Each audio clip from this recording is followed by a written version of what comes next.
Hi everyone, this is Karen Abelian. Welcome back to my mini vlog. So for today's video guys, ay ipapakita ko sa inyo yung mga short videos ko na nakuha ko during our summer class. So ito nga pala yung mga video na to this is only for memories kasi nga diba, hindi naman natin mabalikan yung pagkakataon, hindi naman natin mabalikan yung oras, kung day na yun sadyang lumalabay ba yun? Basta yun na yun. Yung mga panahon na hindi naman talaga tayo permanente ng gulo.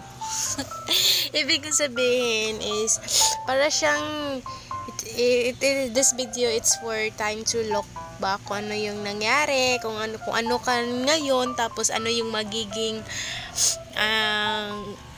estado mo sa buhay in the future. Kasi nga 'di ba, ang sarap kaya balikan ng mga memories. Yan lang. So please enjoy watching everyone.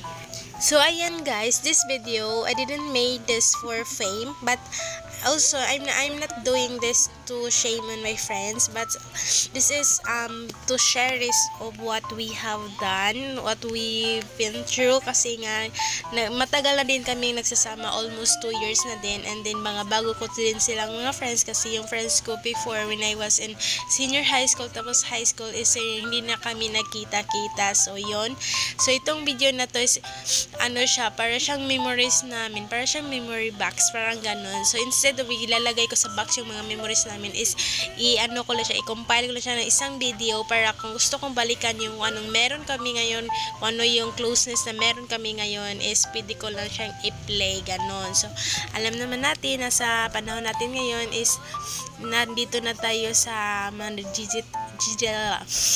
digital na world na. Yung mga natin is more on nasa social media na, so ganun. Na lang talaga yun, ano bang tawag doon?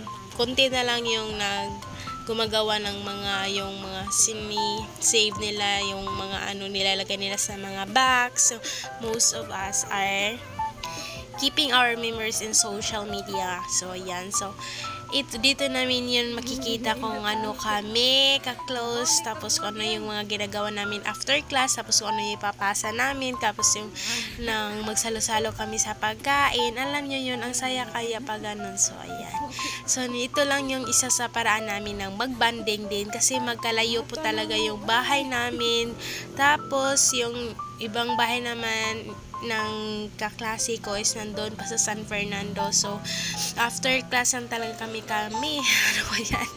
makakapag-banding. So this time guys, so ito yung time na wala kaming klase, kasi nga may mass kami dito na time, so kailangan naming mag-attend, hindi pwedeng wala kasi may attendance. So ito naman din yung time ng aming GMAT. So marami kami, more than 70 plus I think, kasi may mga regular students. So pinaghalo kasi yung dalawang seksyon na mathematics, yung academician, tapos mentor kami. So yun lang guys, thank you for watching, and please like and subscribe. Bye! See you on my next video.